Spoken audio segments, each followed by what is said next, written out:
Hey, good Wednesday afternoon to Achieve scholars out there in their homerooms. Today's Achieve article, The Depression Detectors. Before we get into it, a shout out to Sebastian Almost Mora. He scored 50 points last week. He was our high scorer. He's got a total of 481 total points. Reminder to all the scholars out there, we're shooting for 2 Achieve articles a week minimum. You can do the time at home.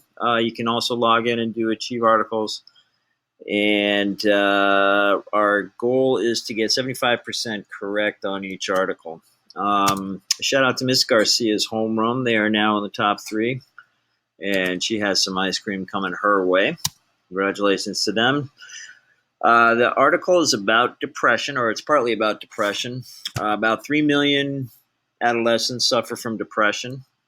It's usually brought on by bullying, problems at home, peer relations. The good news is there is more and more services available. Certainly here at Vista, we have lots of counselors. This particular article is about an app that's used to help kids identify themselves if they do have depression. It uses something called artificial intelligence, which is a way to find certain clues found in your screen time usage. For instance, your typing speed sometimes can be an indicator of depression. Your choice of words can be an indicator, your tone of voice, and also the time spent at home. These are all things that can be tracked on your cell phone and fed into what's called an algorithm, and an app will tell you if you're at risk for depression.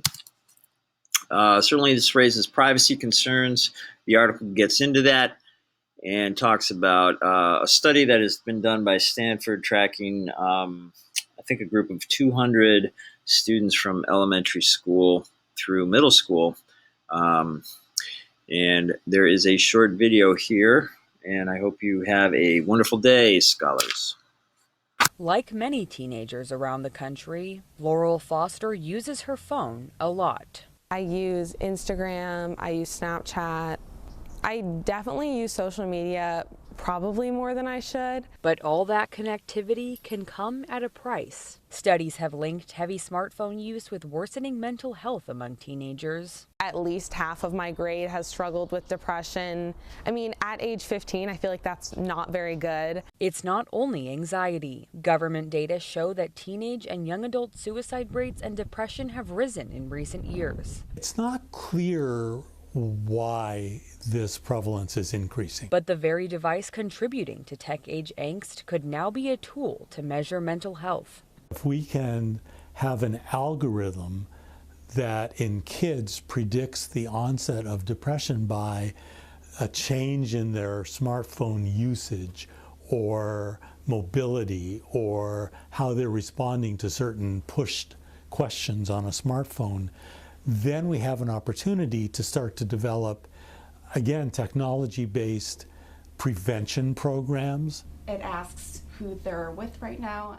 In an ongoing Stanford study, researchers have installed an app that tracks phone activity, changes in typing speed, voice tone, word choice, and how often kids stay at home are among smartphone signals that preliminary studies suggest might be linked with depression. Study participants also answer questions about how they're feeling on the app. After a live-streamed suicide last year, Facebook programmed its AI systems to flag certain words or phrases in online posts. But measuring a teen's private activity raises concern. It's the thorny ethical issue that we're really going to have to work out to determine what is that teen's right to their freedom of mind. Do they have a right, and I think they do, to not be under constant surveillance? It's okay. It's just me trying my best, Mom. Back in San Francisco, Foster is in her 5th year of participating in the study. Researchers say the ultimate goal would be to offer real-time help with automated text messages or alerts to parents. It made me feel pretty good because,